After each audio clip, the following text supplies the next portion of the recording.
Welcome back to the My Latin Life podcast. Since 2014, My Latin Life has been your trusted guide to traveling and living in Latin America. Today, we have what's sure to be an entertaining episode with Twitter personality Nuclear Caudillo. Nuke, welcome to the podcast. How's it going, man? Good, man. Thanks for having me. I love to talk about Latin America. I am Latino myself, so I think this is gonna be fun.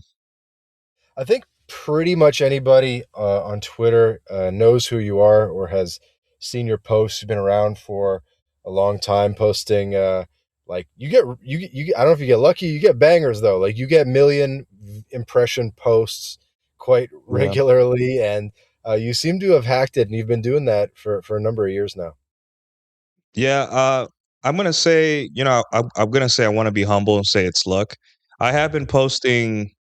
I've had a Twitter account since 2012, where I would post on and off, like very rarely, and then when a lot of the kind of money Twitter guys started appearing on Twitter, I started like circling around, and I wasn't popular. I was like 100 followers, 200 followers. But then what really exploded was when I wrote a dating thread, 100 observations on dating.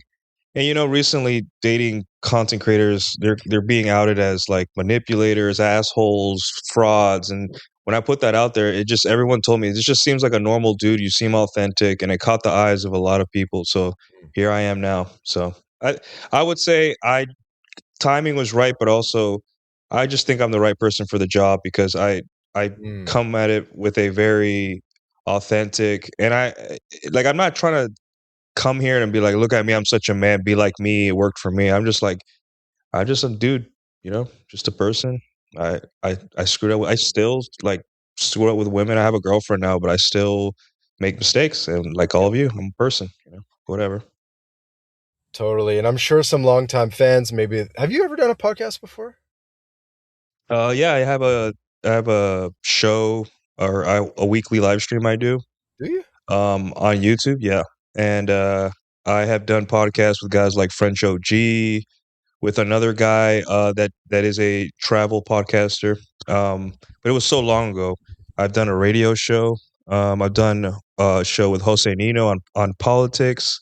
So yeah, I've been around the block. I've slowed down doing shows with other people because just been busy, and but yeah, so I've done This is shows. true. I forgot. I'm actually already subscribed to your YouTube. I basically forgot I was. 'Cause I don't really consume a lot of dating content Yeah. anymore. But no, that's cool. I was already subscribed, 3,000 subscribers. So this one will be a little bit different where, we're going to keep it PG. My audience knows I don't really talk about Latinas and dating, but I think there's still a lot of nuggets we're going to get from this episode about like hmm misconceptions around Latin America, social dynamics, and stuff like that.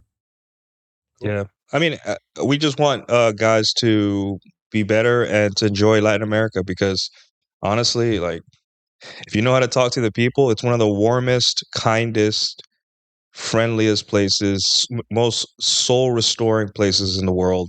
Honestly, even if when I go to Puerto Rico, the minute I get off the plane, or when I go to Mexico, or even deal with like first generation Mexican families here in Dallas, you automatically feel like almost like family right away. Like you feel Mhm. like here, I belong here, even if you're the gringo, even if you're Dominican or from other place. Like it's just who we are. So I think anything that would enhance that process and that feeling is good for people. So glad we're talking about it. Yeah, definitely. I want to talk a bit about Twitter as well. I enjoy nerding out about Twitter, hmm and then we'll also talk about, social dynamics in Latin America. So, maybe I really kind of got into Twitter when Elon started taking over Oh Twitter, and I yeah. was like, okay, maybe this platform's like worth investing time into, and that's when I kind of really started going hard. What was it like before then? Like, paint a picture of like pre-pandemic Twitter. Well, I think the biggest change in everything was either pre 2016 and post 2016, which you kind of guess why is the election. Um, Before 2015, I would say like 2014-ish era, it was a lot of people just random thoughts. just like, hey, I went and had Chipotle today or something. It was just very almost like Facebook, Mhm. um, very like posting just random thoughts. People, it was very nonsensical. No one really had a brand, and they would just post whatever.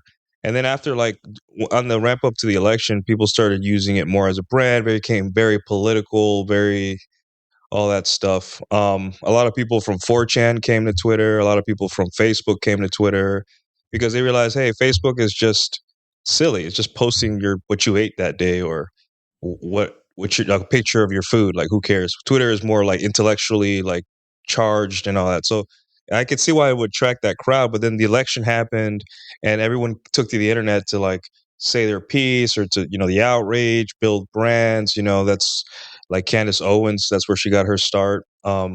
And the thing is with 4chan, while 4chan is a gold mine of like memes and very unrestrained political thought and opinions, there's no avatar attached. You can't build a brand on 4chan because you're just a random poster. No one's ever gonna know who you are. But Hmm. Twitter there is. So for brand people figured this out, oh, I could build a brand and a personality on Twitter. And then throughout the years, it became this. It caught the eye of Elon because Elon, the theory is that he wants more data for his SpaceX and Tesla stuff. So he uses Twitter as a way to gather more data for his AI stuff. Hmm. Um, but also he just wanted free speech. That's the humane version I'm going with because before it was like walking on eggshells, man. Like you had to be careful what you posted, Yeah. and people were getting suspended like every month and all that stuff. But at least now you have a little bit more freedom about what you post, and it's hard. I'm gonna say it's hard to build a brand because everybody's here, but at the same time, it feels like you're not gonna get canceled every time you say something crazy, which is good. You know? I remember it used to be like they would like post a screenshot of like, oh, the account is deleted, and then Yeah. all the people would be like F F F, and then, and Yeah, then they and then they come back right. and then they'd like create a new account, and then it would be like, help me find my friends, and post Yeah, like some weird anime or whatever, and then everyone would yeah, retweet it and be like, friends, friends. yeah, yeah, we would help each other get back because, yeah, it was just cancel city, you know? But you survived. Yeah, thank God. So you had some obviously you've had a million banger tweets. I'll come back to that, like kind of reading Mhm, some of them out and having you mhm, explain them. But I'd love to get like a little bit of background story. So Dominican, Puerto Rico, American. I believe you're in the Navy. I read right, on Grok that you're actually in Jehovah's Witnesses as well. So tell me yeah. give me a little background. So, I grew up a Jehovah's Witness, unfortunately, did not enjoy it. It's a very weird religion, and it's almost like a cult. Like it feels that way. I didn't know what that was as a kid. I love my mother. She's still a Jehovah's Witness, but now at least it doesn't come between me and her in our relationship. She still texts me almost every day, so no hard feelings there. My dad wasn't, which is good because he kept balance in the household. It was a constant fight for the religion to be the dominating kind of moral guide of the family, and my dad was like, "No, like I am the final say." So keep that in mind though, because that's going to become more important later in the story. As I grew up around 16, I just started rebelling. I didn't want to be a Jehovah's Witness. I wanted to have normal friends and family. I wanted to, because the religion kind of discourages worldly friends and celebrations and stuff like Mm. that. So I kind of rebelled, and by the time I was 18, I just left for college. I moved back to Puerto Rico because we spent a couple years in New Jersey when I turned 14, and all the way till I was 16. Moved back to Puerto Rico, went to University of Puerto Rico at Mayagüez, and there I kind of like lived the college lifestyle. Now, college in Latin America is kind of different from the US. Oh, dude, I want to hear about Um, this. oh yeah. Well, first off, like it's not like what's that movie Animal House, like the college Sure. Greek life. Yeah. There is a Greek life in Puerto Rico, but understand that in Latin America we have different ways of seeing human relationships. Like women weren't hooking up like that. And if Mm. they were, it was because they were just like here in America, if a woman is kind of like like that, it's maybe 10 people will know, but In Latin America, people talk and chisme. Like everyone's talking, everyone's grandma knows everyone's other grandma, so people are more careful. Everyone knew each other. It's a collectivist society. So a lot of the things that you did, you had to filter it through who's going to tell my mother because my mother's going to find out because it's an island of 3 million people and it's 100 by 35 miles. So it's like one region of the whole island can find out you did something, and people were more careful. So they chose who to hang out with more carefully. They chose um, a lot of things. I will say though, the drugs and alcohol was a little bit more risky in Puerto Rico because the drinking age was 18, so you kind of got that out of the way early. You didn't have to hide it as much as you do here in the United States.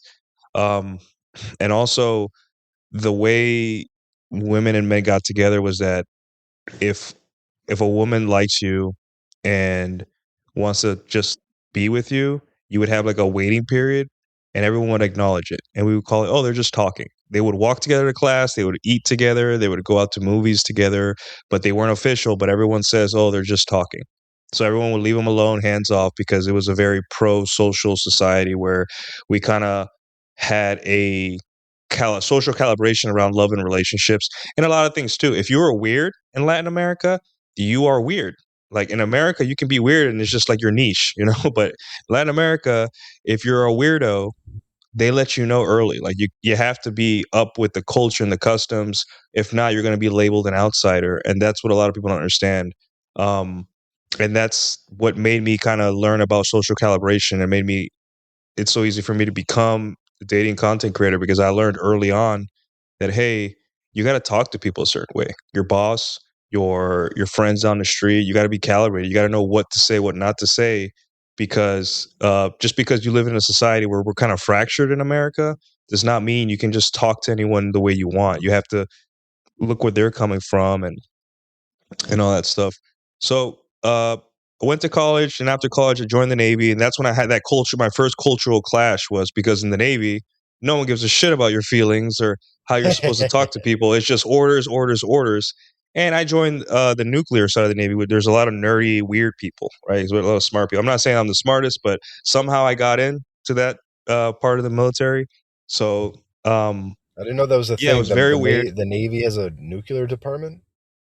Yeah, we have a nuclear section where we operate nuclear reactors on submarines and aircraft carriers. And we, like, for reference, Russia only has like one nuclear powered aircraft carrier. We have 11, right? By the Constitution. So Okay. anyone that says, "Oh, the United States is the other militaries are getting close to the United States," not even close. We are the most powerful military by far. No one's ever going to touch us, at least within our lifetime. So don't have to worry about that. I know because I was inside of the most powerful weapon on Earth, which is an aircraft carrier, and I can tell you right now, yeah, if we really wanted to, we can destroy the world, but we don't. So, Okay, that's where um, the name comes from then, for yeah, the super nuclear fans. Caudillo. Okay. Yeah. So, yeah, like in the Navy, it was very like work, work, work. People were weird. I was back in America, and that's when I learned work ethic, right? Because one Mm, downside of Latin America is we have this mañana culture. Like everything's mañana. Like just do it tomorrow. Relax. Just do it tomorrow, which is good for some things. For a social life and having a family, it's good because you slow down, you spend time with people that matter. But in terms of getting things done and like my dad used to say, echando pa'lante, which means going yeah. forward in life. Yeah, yeah. Um, it means it's more like you want a fire under your ass, right? You want somebody. Sometimes you need a fire under your ass because you need that extra $500 a month because life could get hard. Someone can get sick. Maybe you want another kid, so it Yeah. allows for that. So it's hard. I got to balance both those things because within me, I have that fire under my ass that I got from being in the military. And my dad was in the military too. But also, I need to slow down and maybe, see a friend, stop by and relax. So it's a constant battle. My American side and my Latino side constantly battling both. Dude, you're very good at articulating this stuff, by the way. Oh, thank you. Oh, I've talked about it at length with my brother. We're trying to understand ourselves, so we kind of like, why are we like this? So How old are you, by the way, if I may ask? I'm 37. 37. Okay. Yeah. And So I think you mentioned no kids yet. no kids yet. Possibly soon in the future. I think things are going well with my current girlfriend. Good. But what was I saying? Oh, so yeah, after the Navy, I kind of went back to normal life, and that was another culture shock because now I've gained all this discipline and experience and this really stringent regiment of my life. Like I know who was in charge. If someone was above me, I knew how to like talk to them. So when I went to a job, I would start calling everyone sir, and I was Yeah. very rigid. Everyone was like, "Dude, relax. It's not the Navy anymore." I'm like, this is who I am. I'm the animal that you guys trained." So I had to unlearn that, and then COVID hit, and then COVID was very sad for me because I missed my Navy buddies, but I also missed my family, and I didn't have much. I got really kind of a little bit depressed. I would drive 3 hours every 2 weeks to go see my brother, spend time, and then drive back. But it was a very lonely time in my life, and I was working a job where I wasn't happy, and there was a racist at my job who was trying to get me fired, and I didn't know until the day I quit. So yeah, it was a rough time. And then I was living like near the southeast Texas, which is all oil fields and stuff like that. It was not a pretty place. So I decided I'm going to move to Dallas. I'm going to roll the dice. I'm going to get a better job, move to Dallas. And then I moved to Dallas. And when I moved to Dallas, I just started dating a lot, turned on my dating apps. I'm like, hey, I was stuck on a shift for 6 years and then stuck inside for a year, not doing much. So I'm just gonna turn on my dating apps, and I had fun. I gained a lot of experience, and then I decided, hey, I'm really good at this stuff. I'm not a conventional kind of like player that's like posting. Look at all the Latinas I got, or look at I wanted to come from a humane angle because I truly like I tried my whole life to be a misogynist. Like I tried, but I can't. Women are okay, man. Women don't bother me at all. As much as I want to, I know my tweets come off like that, but I have to because I need guys to like get in the door so they can understand like women's true nature. But Mhm. I had ups and downs, but for the most part, I never really had an issue. Um, and if I did, women would always apologize. Like I don't know, I just maybe it was my dad's training where he told me just not to worry about it. Maybe it's because I was raised by a Latina mom and all that stuff, and I kind of used to the what we call berrinches, like the the big fights and stuff like that. Mhm. But Hissy yeah, and fit. then here I am. Yeah, and then here I am in front of you now. Um, so I do this Twitter, YouTube stuff, coaching part time, and having a blast. I'm Do you blessed. coach So. people? You like do dating coaching? hmm So we just do calls, and I kind of like diagnose their dating life, what they're doing wrong, or break down a situation. And it's I don't want to say it's because guys are clueless. It's because sometimes having an outsider perspective Yeah. from a guy that's like a little bit experienced, that's not their friend, that doesn't care about them. And I mean that like in the, like I don't know you Yeah, kind like of in an way. I, objective way. yeah, exactly. Objective. Uh, it helps them. It kind of snaps them out of it because you don't get that perspective from your circle. Your circle's not gonna. They're afraid of offending you. They're afraid of saying something mean to you, or they don't know the whole story, and they're too embarrassed to tell their friends. Like, "Hey, my girl did this," and I'm not gonna tell my friends. Oh, I'm a Yeah. pussy. Yeah, so I would never, have a confidentiality agreement. So it's like, and the thing is, you'd be surprised. The guys that most of the clients have had are guys that are like competent, guys that are like halfway there. They need a couple things. It's not like Mhm. super, and I hate to use this word, super incels that are just like can't even doesn't even know how to shower. It's guys that are like making six figures and chill, and they have this little piece of information that they don't have, or perspective. And it's interesting to see that people think that people that consume this content are like losers. I'm like, yeah, maybe at first, but a lot of these guys are well off and doing great. They just need a perspective. Mm. Dude. I and yeah, we don't have to fully establish your dating authority, but I can tell by your tweets that like you know what you're talking about. And honestly, by hearing you speak right now, I'm like, holy shit, you're like better than at like most of the dating coaches I've ever met, just at like explaining some of these dynamics. I need you not as a dating coach, but as like a, I don't know, like a shrink, a sanity coach, because I think um, when people are in a relationship, like you have it like within yourself, but for a lot of maybe people in the audience, maybe it's like kind of like a white guy dating a Latina, and they're just not Mhm, used to this stuff at all. mhm. And the way Yeah. you're explaining it is like so on point. Yeah, it's just, well, I would say that's something that I got from the military. I had to convince people to let me do work on a nuclear reactor. So I had to be very eloquent, very concise. I had to sound professional. So I kind of just carried that with me. It's a skill. Like I learned a skill, why not use it? I learned how to talk to high-ranking like captains and commanders on very consequential maintenance that could really like if I did something wrong, it could end up on the news. So I had to learn how to speak, look people in the eye. So it's just like life. Everything, every skill you earn is you can use it for something else. I think who talks about someone.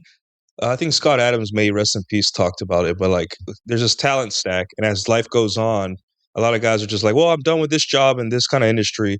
But you have gained talent, soft talent that you don't know you had, and it will carry on to anything else you do. So just don't, you know, you're not exactly starting over. You're just stacking more talent. That's what I look at it as. So Totally. Tell me about the collectivist versus rugged individual, Latin America versus the US. yeah. So quick story about that. My mom and my dad had a family friend, and they loved him to death. He was like a brother to my father, and every time we'd pick him up at the airport, he'd be happy to see us. He'd dap up my dad, and then we'd take him to our house and we'd hang out and all that stuff. He ended up almost marrying one of my aunts because my mom introduced him to one of my aunts. Um, but every time he left, we drop him off at the airport. He would just shake my dad's hand and walk away. Right? Latinos, when we were dropping someone off at the airport, they cry, they hug each other twice, they kiss on the cheek. If they're dating or married, they make out in front of everyone or whatever. They grub each other's ass, whatever they do, a whole bunch of things. And one of my complaints that my dad had with this friend is like, how come he's so dry when he leaves? We don't know when he's going to see him again, right? And collectivist, and that's like one of those collectivist versus rugged individualists where collectivist societies are designed so because survival was hard. Like my dad grew up without running water or electricity. He grew up in abject poverty, and my mom did too.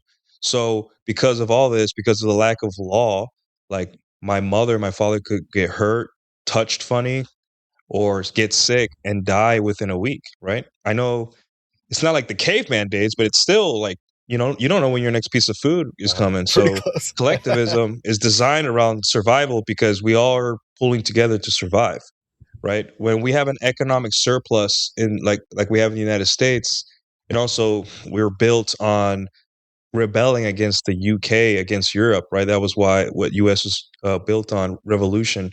Um, we kind of move towards rugged individualism, which is everyone's kind of in their own bubble. Everyone's kind of doing their own thing. And there's different manifestations of this. Like when I was in New Jersey as a 15-year-old living in an apartment with my parents, the lady downstairs, we never saw her ever. Like we'd spend 6 months and we'd see her twice. This lady does not come upstairs and knock on our door and say, hello, I just want to say hello. This lady did not ask for help for anything. This lady did not complain about anything, nothing. I don't even remember her face. And I lived above her for 2 years. So my parents are like, wow, this is the United States. It's very like everyone in their own bubble, even if you're neighbors. But in Puerto Rico, like the lady four doors down, um, she'll bring you fruit and bananas every week from her yard, right? And they know you, they know your name, they know that which kids are in college, which kids are at home, all that stuff. So that's a big thing for Americans to deal with Latino culture.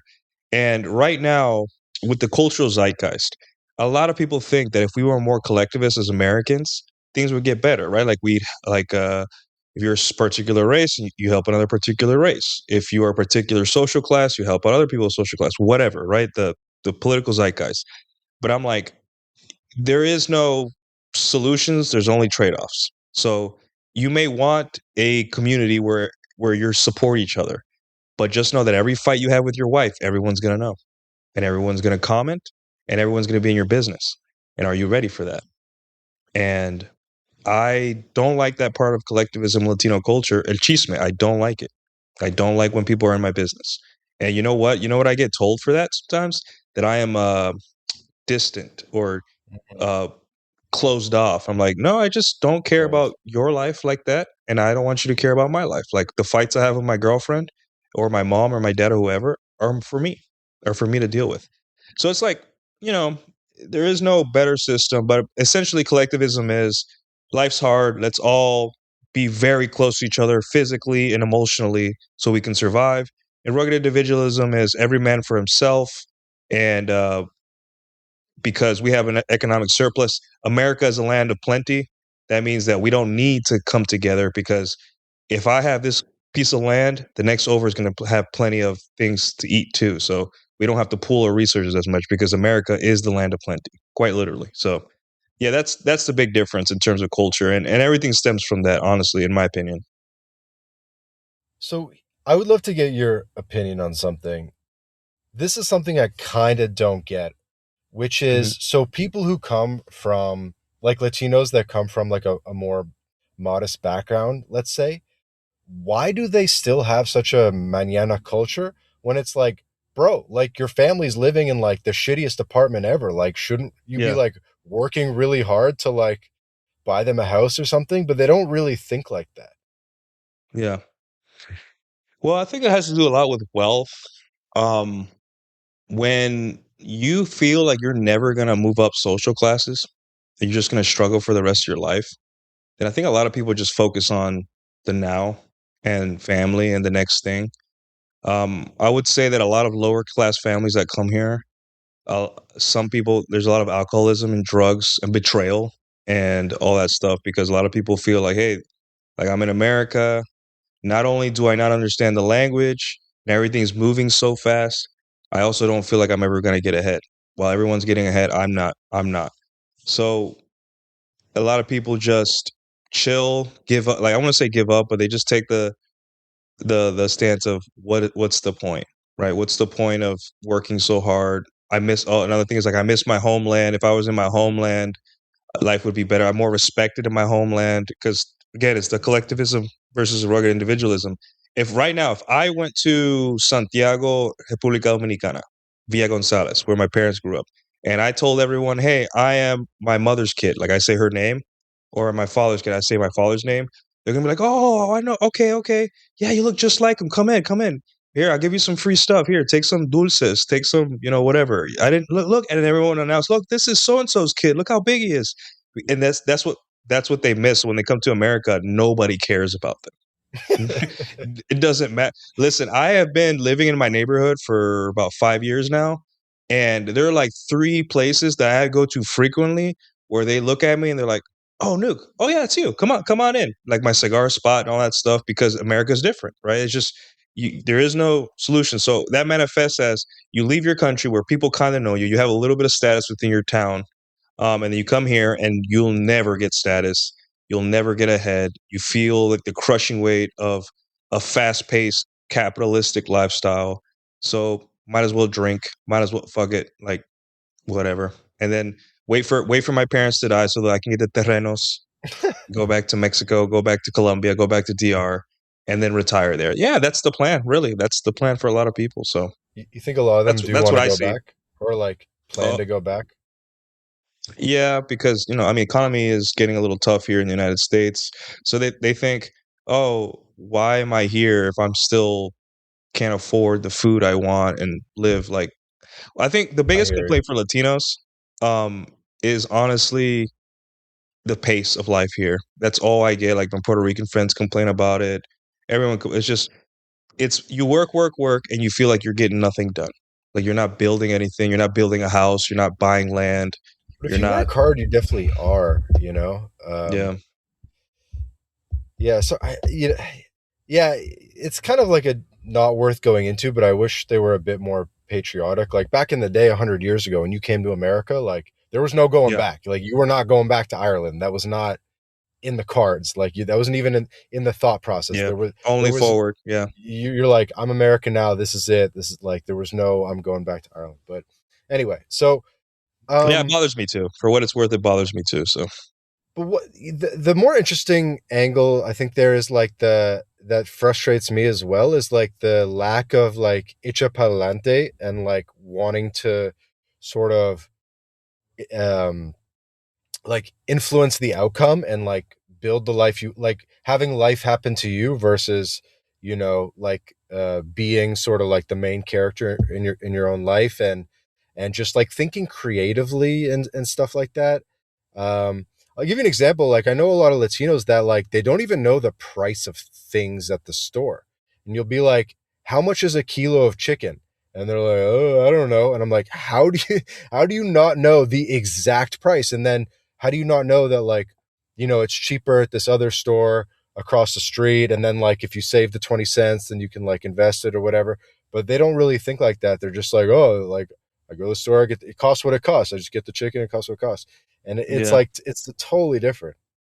yeah. I just think again, it's just they get beat down so much with their they get beat down so much with the fact that they come here, they're nobody. They just don't feel like there's any way out. Like me personally, like my dad was not like that, thank God, right? He always like, "Hey, I gotta make it." I would like he wanted to go back to DR, but he just didn't want to go back broke if he did, right? He Mm, wanted to go back with money, with ability to get a two-story, four-bedroom house and send us through private school and get away from poor people because poor people in Latin America are pretty dangerous, right? A lot of them are scammers. They're desperate, right? yeah, And opportunistic. so he wanted, yeah, opportunistic, desperate, and they'll kill people. Just it's a more desperate kind of poor than the United States. So um, I understand. I understand. I don't like it. However, I also see a lot of Latinos that are just crushing it here in Dallas. Like Mm, I dated a girl who the dad came here when he was like broke, like nothing, just and then he built a fence company and he takes his family on vacation 3 times a year. Um, and he had two boys and the girl, which I was dating. She was 24 at the time, and the family was well. They were doing good. Normal. They became American values. Like the kids were playing sports. The girl was working a job. She was living comfortable. The mom was retired at home, like that was American dream. They were living in Princeton, Texas, and for what it's worth, even the girl being like a new age modern woman, boss girl woman, she was very feminine. So not only did he do all that, he still maintained that kind of like femininity in his daughter and masculinity in his boys that he raised. So I would call that a success story, and it's tough, right? Because there's a lot of criticism of Latinos here in the United States, but it's hard to dislike a group of people for like because there is problems, but then I go down the street and I see the mom, the dad, the brother all doing landscaping, and then they start their own landscaping company, and then boom, they're hiring people, and they're so polite, they're very kind. They even I start speaking Spanish, and then they're like, hey, and then we become like instant friends. Like the people who are working on my apartment right now, it was a woman and a man painting and getting stuff fixed here in my apartment. And it's just like, you know, there's a lot of people that are entitled. And what I do is that I take it individual. There are Dominicans that are entitled. There are white people that are entitled. There are black people are there entitled. To me, the less entitlement you have, the better you're going to be in life. And I think that when you come to America with the attitude that America owes you stuff, then you're going to do bad.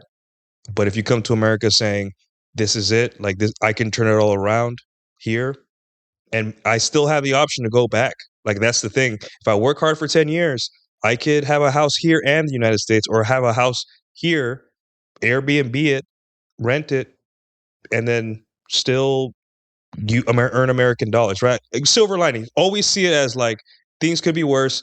Got to make the best of it.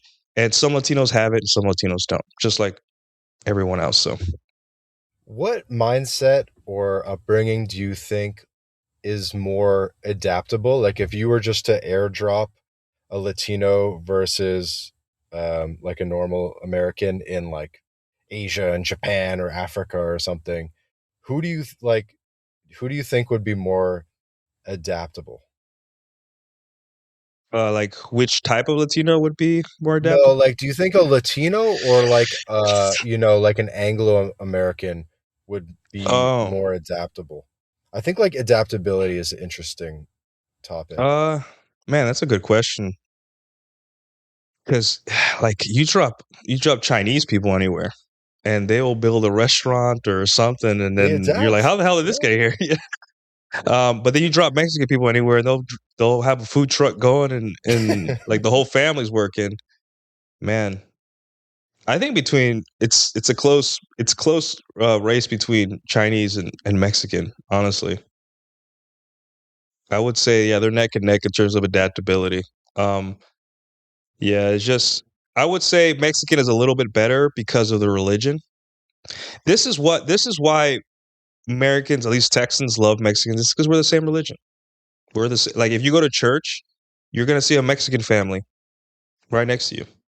And the thing is too, what helps a lot with Latinos is that the men are conventionally masculine, right? Like they make fun of each other for being not a man. Like if you're with your homies and you Mhm. just got off done construction site, one of them is complaining, they'll make fun of you, right? And that's like that masculine, like man up kind of stuff, which it could Mhm. be toxic in some cases, but I think at the end of the day, Latinos, that is our big saving grace, is that the conventional masculinity really is like the driving or the biggest thing we have going for each other, because that means that working hard is normal because you're conventionally masculine, right? Right. That means that you got to man up. It's tough. You're in a place no one knows you. You barely know the language, so time to work, and that ties into conventional masculinity. With the Chinese, we don't have the same language, or sorry, the same religion oftentimes, and it's so far away. So a lot of cultural differences that are going to be hard to reconcile. So I just think they're kind of similar. I think the Chinese, Vietnamese, Mexican, and by extension, maybe I would say what's another country that's a lot of Colombians are doing well here in Texas too. So, but I would say Mexicans and Chinese are doing the best, and Vietnamese. Maybe I didn't do the best job of framing that question, but I'll hit you with another one, which is Okay. like, what do you think would be a better way to raise kids? Like, I have a lot of friends that they have like a Latina wife, and they're like, should we raise the kids in the United States, or should we raise the kids in your home country, like in Colombia and Okay. Argentina, whatever? And it's like, you kind of know maybe some of the basic. Maybe it'd be better if you lay out some of the basic pros and cons of each, and how you're thinking about it. Well, I mean, obviously, if you want your kids to um, know Spanish, you, but it's more important. It's more important that they know English than they know Spanish. But if Yes. they know both, you're a force. You're a force of nature, right? I learned both, and honestly, it makes you a force Yeah. of nature, They'll right? probably learn both. I think more where I was going with it was like, let's just say you raise kids in the US. It's like there's big pros and big cons, right? Like the Hmm. pros would be, they'll be more hecha pa'lante, they'll be more ambitious, they won't think there's like some artificial ceiling. Um, Hmm. they'll probably have higher IQ, like significantly so, and all these things. They'll be But then challenged. Yeah, they'll have that challenge. Yeah, challenge. The big cons is like, there's all this like, trans stuff and like different stuff, and maybe and they'll be like yeah. The distant political zeitgeist. Yeah, political zeitgeist. Maybe they'll be they'll be more distant and cold people, I guess, like, and maybe they'll leave. They'll just like dip and be like, yo, I'm moving to Seattle or whatever, and then you'll be like, no, you can't move, and then they'll just do it anyway or whatever, rugged yeah. individualism. Or if you raise the kids in Latin America, they'll probably be way dumber, but they'll be more like warm and in some ways more balanced, I guess you could say, like More socially um, calibrated. more Yeah, that's definitely, the yeah, big one. more socially calibrated. So I'm just kicking it off, but like, you keep going with this. Man, this is a really good one. You brought up a really good point because Yes, the United States, man. Like it. My brother used to be a teacher, and it kind of disgusts me, man. How the education system, knowing what he told me about it, it's it's run by women, man, and American women prioritize woke. So you got to be explaining to your kids, like, hey, this is not okay. This is weird. This is not a normal thing, right? Uh, so you're gonna be battling that, and you have to understand you unless you pay a lot of money for a private school or a Catholic school, you're gonna be you're gonna be battling that until the day they turn 18, and then hopefully when they turn 18, they don't turn around and say, "I hate you, Dad. I hate you, Mom. You're not you don't believe in diversity or woke culture. You're ignorant." Yeah, and that's got to be It's a real terrifying thing. for a It's a parent. real thing. Yeah, it's 100% like if they do it, they do it as long as they get to 18 and they're and I set them up for life, cool.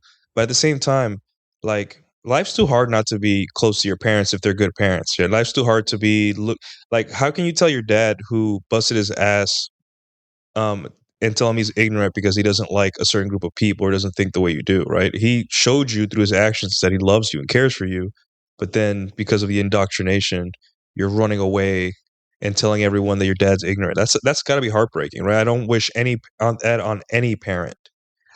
But at the same time, you go to Latin America and the education system, the public education system, because there's probably good private schools in Latin America. Um, it's probably not as academically challenging, and even if it is, like the point is that your son or daughter gets surrounded by people equally as intelligent as they are. So if your son or daughter is all of a sudden good at math, they get put in the AP classes and they get a leg up on the competition, and now they're going to college and getting college courses a little bit earlier, and then they're more successful because they have found the resources for smart people. And I don't think in Latin America there is a lot of that. So that brings up that point. But man, it's I would say that I would raise my kids in the United States, but I would be like a watchdog. You'd have to be an involved parent. You'd have to go to the parent teacher meetings. You'd have to see what the curriculum. You'd have to try to live in an area with good schools, like where there's professionals and, maybe a right wing state like Texas where there's laws against like weird people coming in and talking to your kids that aren't supposed to, right? Um, reconciliation because academically, um, I would want my kid to be around other smart kids and level up and be put in the classes and programs that cater to his level of intelligence. And Latin America doesn't provide that. However, that will require parents to just give a shit and be there, like just watch everything, like every way. Hey, what did you learn in school today? Uh, oh, we learned this. Okay, cool. Is the teacher acting weird? Is teacher blah blah? So I don't think there's a right answer, man. Man, this is a Mhm. tough one. That was a great question, but I could see the concern. Maybe go spend the summers in Latin America and let the kids have fun in Latin America, enjoy the beaches, the sun, Mhm. as much as you can afford, and then school in the U.S. or the West, and try to balance that. Let them know, hey, this is how to be normal. These are your Latino brothers and sisters. This is pretty cool, and you guys can have this too. But you got to work hard in America, and then you get the leverage to decide what you want. I guess that's the best I got. It's tough. So let's say you do this. You meet the girl in Colombia. You bring her back to America. You raise the kids in America. The Colombian wife doesn't really know how the game works in the US. And I hear this a Hmm. lot from friends and stuff like that. Like they don't know what an after school activity is. Okay. They don't know what the you've probably seen tweets like this and stuff like that where it's like I thought I was signing my kid up for a soccer club, and now and now he's on like this traveling soccer team, and we're traveling to different Hmm. states, and it's like a whole Yeah. lifestyle, and it's taking our whole weekend.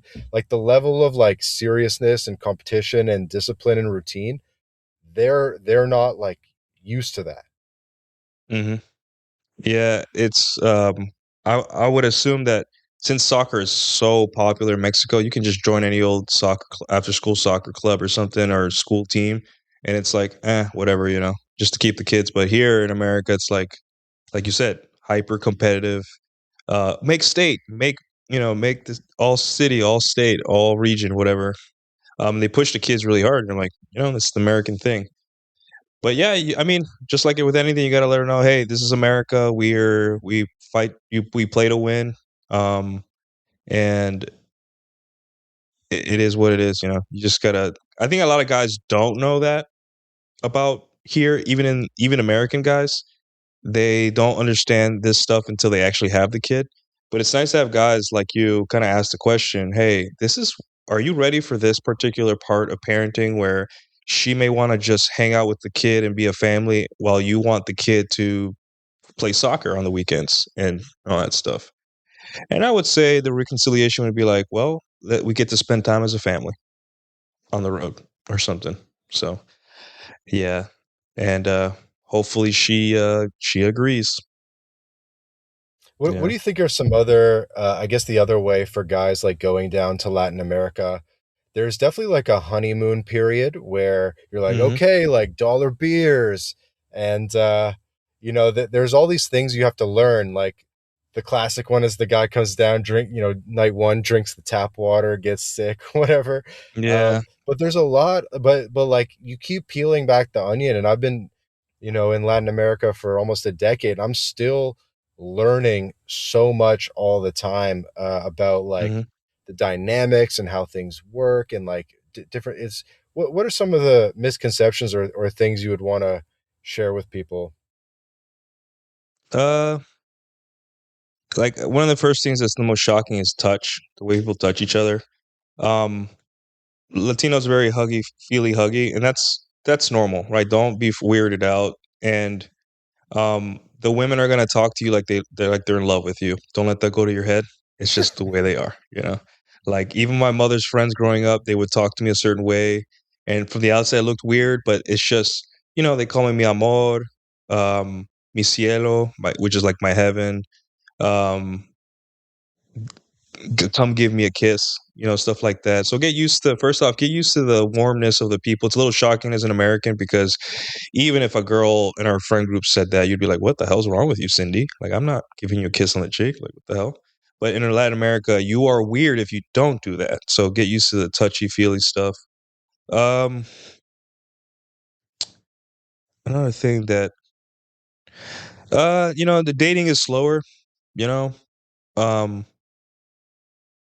a lot of people I know there's a certain type of woman that is willing to, just hop into bed with you, but for the normal, regular, like middle class Latinas, educated, they kind of dating is a little bit slower. Every country, like Japan, has a dating culture, Mexico, U.S., um, and all that. Don't fall in love with the first girl that treats you nice. That's probably one of the first things you tell guys. Probably like chill. I'm not a dating Uh, coach, so like you're starting from scratch with these guys. yeah. uh, and try not to look down on the culture and denigrate them. Like they love their country just like you love yours. So if there's something you don't understand or seems silly, it's very important to them. Just don't look down on it. Uh, don't be. You can be a man. You can say mean jokes to people, and people won't take it. Like there's not a lot of wokeness in Latin America. At least not since last year. So, um, don't be afraid to be yourself. Latinos kind of see you as kind of like a stick in the mud or too stiff if you're just constantly with the HR language and all that. So like have fun, let loose, um, and all that. And what's gonna grind people down is the mañana culture. Like you want to get stuff done, and everyone's like, we'll get around to it, and then you're gonna see them complain about how the government doesn't get stuff done. And I'm like, guys, it's everything.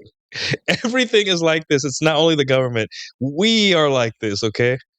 Um, yeah, and the infrastructure, the showers are probably not going to be as hot. You got to get used to that. The water pressure is not going to be as awesome. You got to get used to that. The internet may not be as fast or as reliable. You got to get used to that. Um, And yeah, those are the big things. Like every time I go to Latin America, those are the things that I feel first is like the infrastructure and the lack thereof. Um, and I would say for the guys going to Latin America, just take it slow, you know, breathe it in, take it slow, and take care of yourself, you know. Could you speak a little bit to the class system in Latin America, like lower, middle, upper class, and how they think about it and how it's different from how an American thinks about it? Yeah, well, a lot of it has to do with skin color and all that stuff. Uh, Especially Dominican Republic, we regard whiter, lighter skin as higher class, and it's very racist in terms of like even your parents will tell you, you got to marry a white skinned girl because you want to purificar la raza, like you know, look whiter. White people are seen as like the Ubermensch in Latin America, at least in the Caribbean, Latin America, like Puerto Rico, Dominican Republic, Cuba, those regions, maybe a little bit of Venezuela. So skin color has a lot to say. So if you're a white guy going to Latin America, it's still like the conquistadors arriving on Mexico. Everyone's gonna look at you. You're taller than everyone, probably. Um, yeah, they're gonna be like, "Oh, that's a gringo. That's a tourist." But still, like the green eyes are still shocking to people. The blue eyes, they're like, "Holy shit!" Especially if you go to like smaller towns. So you're kind of like seen differently in terms of social class. People will automatically assume you have money, even though you're living in, you know, bumfuck nowhere, United States. So get used to that. In terms of classism, uh, middle class people, it still feels like they're struggling, and they view the rich people as kind of like the middle class people in Latin America seem to be so busy trying to stay middle class, they don't even criticize much of the government besides, whatever. It's the poor people that are constantly making excuses and are like, "Oh, it's the government. The government's destroying the country." Blah blah blah. And then the rich people you barely ever see. It's very hard to see rich people out and about. Like here in Mm. Dallas, I'll just cross the street and there'll be like wealthy people because it's the finance city, right? And the thing is, they eat at the same restaurant I do, and I'm just having sushi for lunch, $20 sushi for lunch. Mhm. So it's like I think rich people flex more in Latin America, and they also want to keep away because the people are more desperate. So it's like it's more dangerous to be rich in Latin America and all that. And then middle class people tend to be so focused on staying middle class and fighting the good fight that they don't have the time as much for politics and stuff. I remember as soon as like my family started moving into the middle class, they stopped talking about politics altogether of the country. They'd be like, "Oh, who's the Dominican president?" I don't care. But when they were poor, it was like all they talked about. Like I have an aunt, she's a lawyer now in Dominican Republic, and when she was studying to become a lawyer, she was still poor. Um but she was all in the elections, right? She was going to the campaigns, she wanted to become a campaign aide for the oncoming president. Um and she was all in it, like it was her thing. And then she became a lawyer, started doing well, and then I never heard her talk about politics again, right? I guess that's I don't know if you see it, but I feel like people don't, unless you're poor, people don't care much about politics in Latin America. And yeah, if you're one class ahead of someone else, you think you're better than them. It is what it is. You know, they don't want you around. How could it, like an American, go about quote unquote infiltrating the upper class in Latin America? Uh, I look at it like this. Um, it's harder to find the places where wealth congregates. So you're going to have to be very outgoing, and you're gonna have to stay away from just ghetto places as much as you can. Like, look at the pricing of stuff. Look at what's parked outside. Um, and it's all about connections. Right here in Dallas, I can go to my cigar lounge. No one cares who I am. I just walk in, sit down, and they bring me my cigar. In Latin America, you have to know people. So you have to become very social. You have to word of mouth. You have to be a friend to people, and what we call, I know it sounds, I don't know if they use this word anywhere else outside of DR, but we call it interesado. Yeah. which means is that you're gonna have to be very looking out for wealth, um, Gold and all digger. that stuff.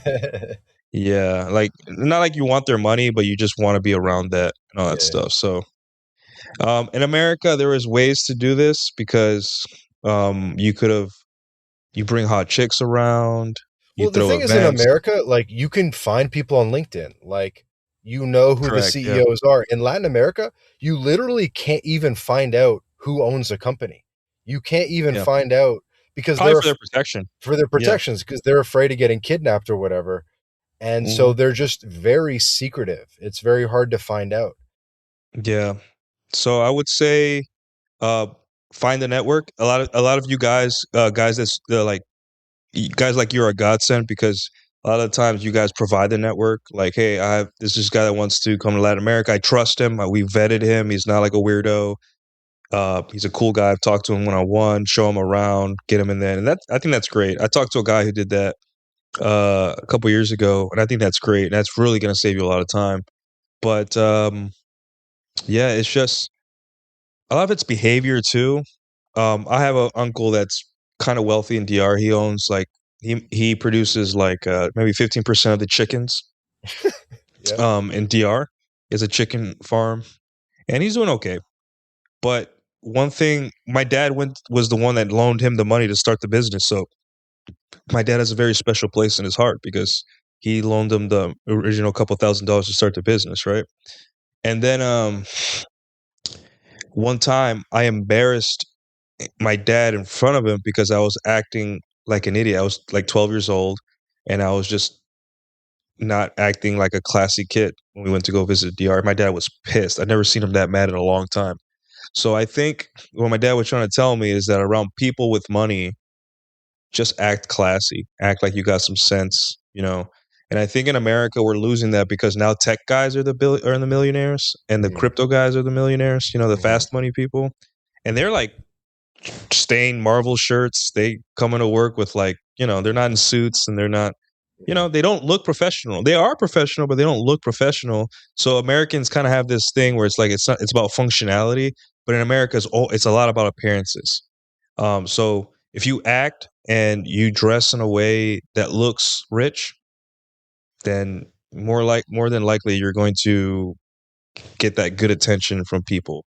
But if you come to America looking like what I say tirado, which means like, you know, just whatever shirt, whatever, just put on something and you want to be around people that are like upper middle class and up, um, you know, they're gonna be like, oh, it's un gringo, loco, or whatever. So uh appearances, Latin America appearances are a lot more important than the US because US is all about productivity. Like who cares if you wear a Captain America shirt? Can you make money? Can you program this? Can you make an app? Can you invest? That's all we care about in America. But in Latin America it's like, do you look like you have money? Do you look like do you look important? Do you look like this? So that's a big difference between how wealth is perceived in both cultures. Yeah, I think that's a good explanation. I mean, even in the US, it depends where, like, in the East Coast, it's more old school like that. It's more West Coast, Mhm. that's more like, Mark Zuckerberg, wear the hoodie, kind of made it famous, I Yeah, feel. yeah.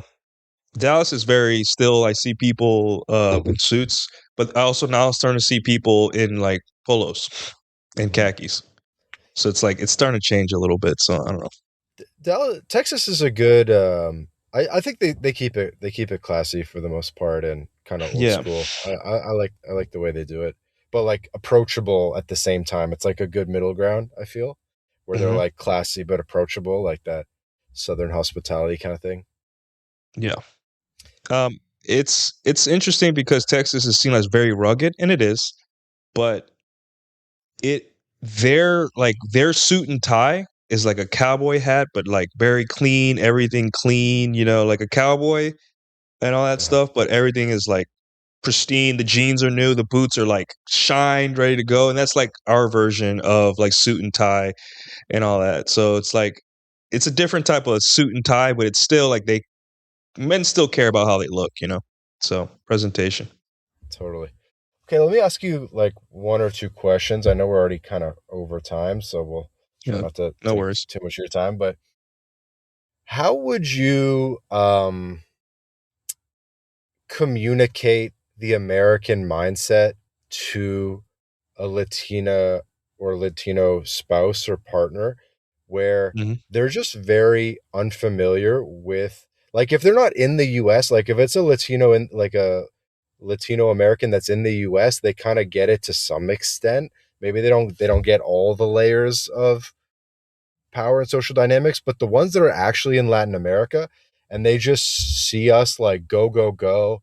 And like it, how would you sort of like explain, like, would you even go through the routine of like, hey, this is why I'm distant, or this is why I am the way I am? Or how would you kind of like bridge that gap? Uh, if I were to go to Latin America and because like I'm in the salsa scene, and one of the big things from women that I have dated or befriended in the salsa scene was that like they all said you just seem distant in the beginning, like you just seemed in your own world. You would say hi, but you didn't give me a tight hug or anything like that. And I'm like, well, I'm Americanized. Like I would say again, trade offs. This place turns you into a worker bee, right? Um, you're the point of America is to turn into a money making machine. That's all. That everything is downstream of that. Here, it is a productivity battery. Here, everyone that comes here, that's the American dream is to be able to work hard. So there's consequences to that, right? Meaning that you're going to be a little bit more stiff. You're going to be more in a bad mood. You're not going to want to like hang out all the time because you're tired.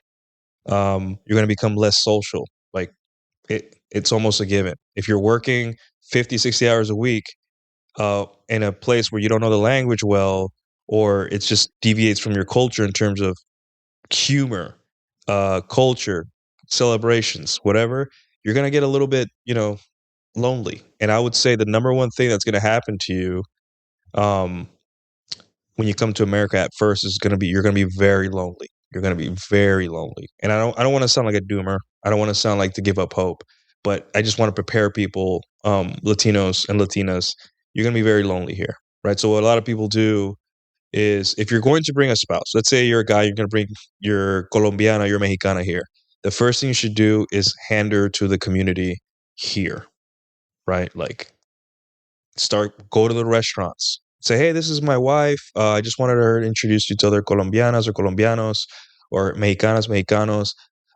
Go to things that Mexicans do because she's going to get lonely, right? And for my Latino bros, you already have the work ethic, but you're going to also realize that Americans are kind of more uptight. So you're going to be working hard, but also that brotherhood at the work site or at the shop or at the office you had in Latin America, it's not going to be the same. It's HR language. Everyone wants to go home as soon as work's done, um, and all that. So just be prepared for that loneliness to set in. However, you just got to try, right? Like my friends that are here from Puerto Rico, DR, wherever, all they did was create a social life that like made it into a magnet for other Latinos. And they have American friends, but they also hang out with their Latino friends. So I have a friend that's a DJ and dance instructor. So he automatically is going to attract people to his salsa classes, and he's basically surrounded by other Latinos, and he doesn't feel as lonely. And um, another thing that people do is they do business with other Latinos.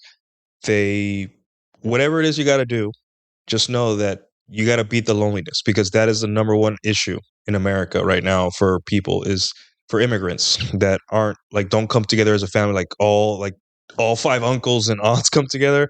It's hey, you came here, maybe you were running away like Venezuelans are running away from whatever is going on in their country or Mexicans are running away from poverty, whatever. You're going to get really lonely. It's going to get very lonely, but you have to try. You have to give it a shot. Get the best attitude you can, and make friends from different cultures. And you're gonna find that within a year, yes, you're gonna miss your home country, but you got good people here. Because if there's something that Latinos are known for, it's just making the best of it. So use that to your advantage and defeat the loneliness because it will come, but you're better than that. So I imagine you have some cousins like in the DR and Puerto Rico, even imaginary cousins that, Hmm. maybe they're not achieving their potential, right? They're just like classic DR, Oh yeah, they're yeah. We kind got of a lot of like, those. they're just flojos, they just like, and you try to like, it's one of those things where it's like you can lead a horse to water, but you can't make it drink. And you're like, dude, like you gotta like start playing around with the AI. You gotta like, Hmm. get better Here's with ChatGPT course. Look at this video on YouTube. Something, right? Yeah. yeah, like dude, you gotta read Think and Grow Rich. You gotta kind of like, and Make moves. they're Move. yeah, but they're just too stuck in the Latino mindset. I'm sure you've dealt with that frustration. How do you think about that? Oh, I deal with it all the time. Well, you don't want to abandon people like that as long as if they don't do anything bad to you. I don't want to say, hey, dude, you're not as vicious as me, so goodbye. Right. So what I do is you just kind of you do lower status activities with them and just take it for what it is. You know, like if I'm working, like I got a business now, like the coaching and the content, right? And I have my engineering job. I don't have a lot of time for like when I go out to just do nothing and drink and stumble home. Like then because the next day I'm gonna be tired and then can't do the things I need to do. So what I do is that, hey dude, I'm going to do this. Show up if you want. It's what you like to do and move on. Or oh hey, I haven't seen you for a while, man. Let's have a beer. And we sit down, have a beer, talk about life, and then move on. Like I don't past that.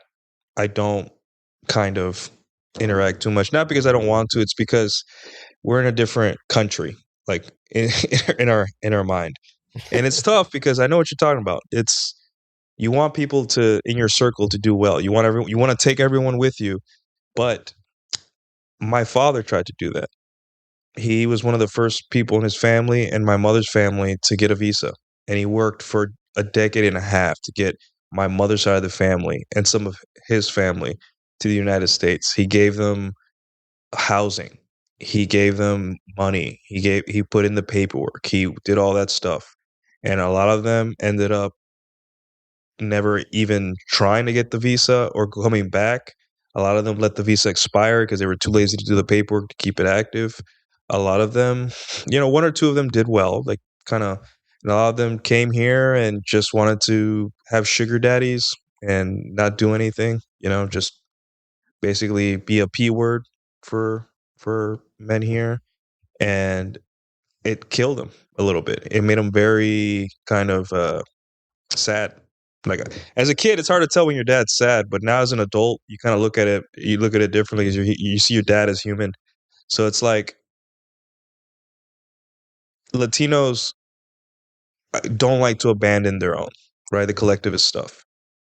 So when I see what my dad went through trying to help people that didn't deserve it or didn't appreciate him and still talk shit about him behind his back, I look at that and I'm like, and my Latinos are gonna hate me for this, but I would rather help out my white Navy friend out of a pinch than somebody from my own country who complains when given an opportunity. And I think we should more people should adopt that, right? Because I struggled with my white, uh, my best friend who's white from the Navy.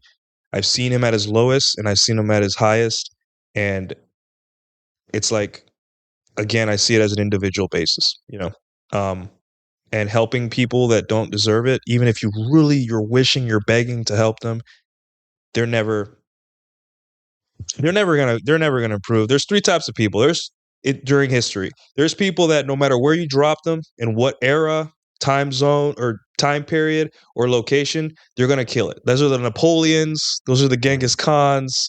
Those are the Leonel The Trujillos. Whatever dictator. adaptiveness. Yeah. Yeah, because those guys are charming. Those guys understand human nature. Those guys are willing to do whatever it takes, and they're gonna win, right? Then there's the guys in the middle that are like they're winners, but they need a little boost. They a little bit of economy, a visa in the United States.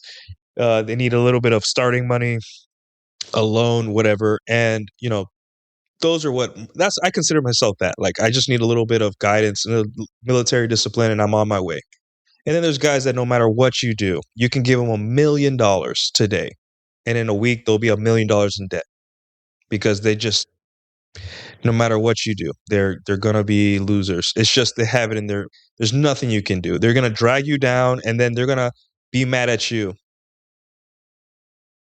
you know. And I'm sure that a lot of Latino families have this where one of the men in the or woman in the family echa pa'lante, she's killing it, she's doing great here in the United States, and then her family hates her because they don't send them enough money. Yeah.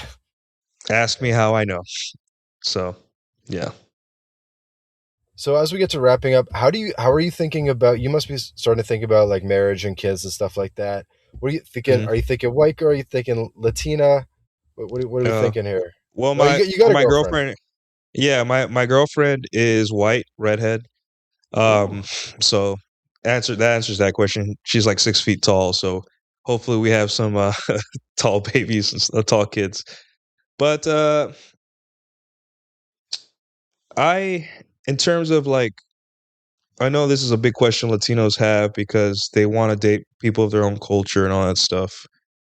And I would say this: first off, open your heart to more types of women. Because a lot of women when they come here, not all, they become American instantly. They're like, "Oh, you mean I can do whatever I want and I can?" Because it's a status thing, right? Like in their country, you're a poor Mexican girl, poor Colombiana. If you come here, you know, you could pretend to be rich and you get that bad attitude and the la humildad, it's big, it's gone because you know you're being gassed up here.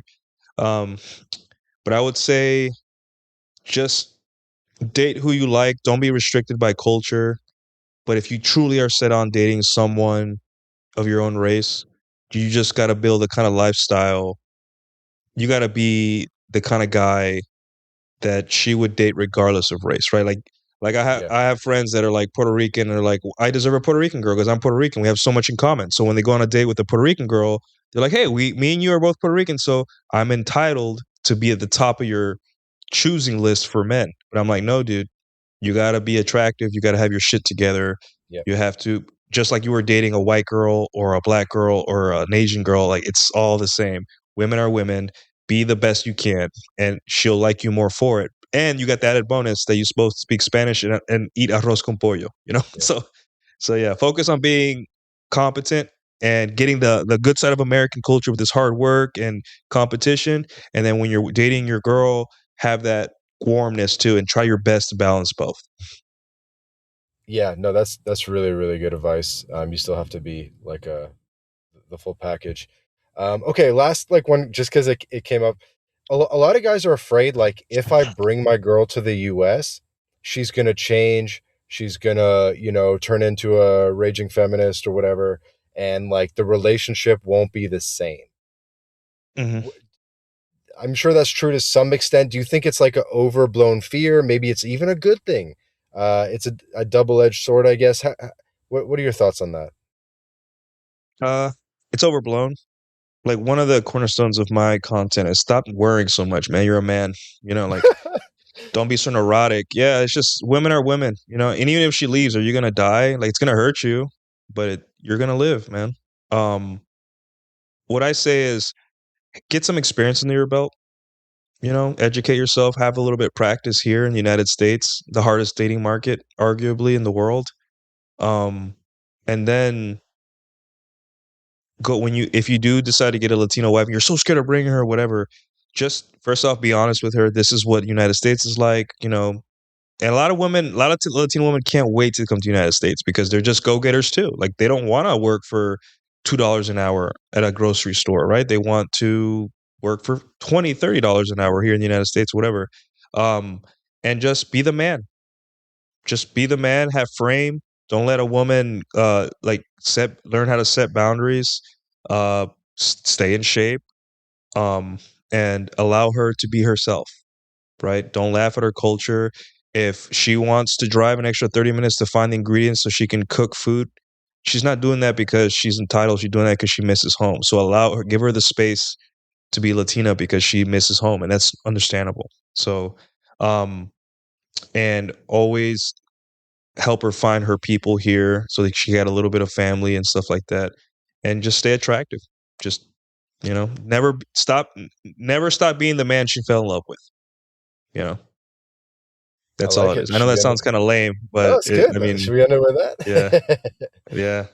Never stop being the man she loved. She loved that gringo with the sauce. So continue being the gringo with the sauce. And you know what?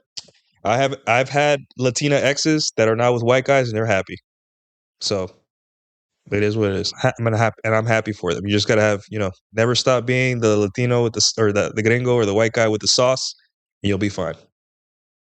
Well, dude, thanks for doing this. I think it's such an interesting topic, and not too many people can speak to it well, can speak to it as well as you. The collective versus rugged individual, Latin America versus the US. It's a super fascinating topic, and it's kind of hard to put in a tweet. So Mhm. getting you on a podcast and like talking it out is so much more fun. Yeah, I mean, it's one of those things that it took me 10 years to like notice because no one talks about it. And I had to really look deep. And I'm like, why do I feel like this? Why do I feel like that? Where's my brother? Where's my friend? Where's my mother? Where's my father?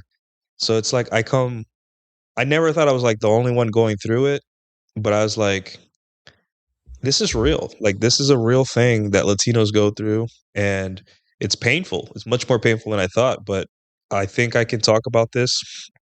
Maybe one day I will on a podcast. And here we are. So yeah. No, it's So cool, man. thank you. I'm glad. Yeah, I'm glad I get to talk about it. I feel kind of relieved. I feel like I've been holding this concept in forever. I'm glad I got to talk about it. So thank you, sir. No, bro, I could do this once a month and Yeah. kind of approach it from different angles. But thank you for doing this. Take a moment to let people know where they can find you, get your services, all that. Okay. So I post every day on Twitter, and my ad is at Caudillo Nuclear, or just look me at Nuclear Caudillo. Um, and then I have a YouTube channel where I just talk strictly dating and red pill stuff. And I have a Substack where I write articles 3 times a week. I like to write. I have a book Wow, coming out as well called The Art of Dating, wow. and it's a very balanced human take. It's 100 lessons from my dating days, and you guys are gonna love it. It's very human. It's none of these bitches ain't shit bullshit that everyone's tired of. It's like me going out there and figuring out women. And I'll tell you right now, guys, I had very good experiences with women. They hurt me, but I never ended up disliking them. You know, I thought that it was a beautiful journey and I wanted to share it with you guys. So that book should be coming out in a week or two, or maybe at Really? the end of the month. Yeah, Wow. it's at the editor right now. So yeah, it's coming out. Where's it going to Um, be on? Like Amazon or what? Amazon, yeah, Amazon, and then I'll narrate it eventually for guys that are on Kindle or sorry, audiobook.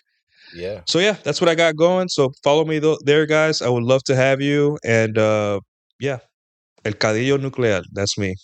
Nice, man. All the links will be in the description where you can find Nuke. Dude, thank you for doing this. And for the audience, please subscribe to the podcast, My Latin Life Podcast, Apple Podcast, Spotify, YouTube, wherever you're listening to this. Subscribe, leave a review, leave a comment. Let us know you enjoyed the podcast. We put out a new episode every 5 days with guests just like Nuke, so you won't want to miss an episode. Ciao for now.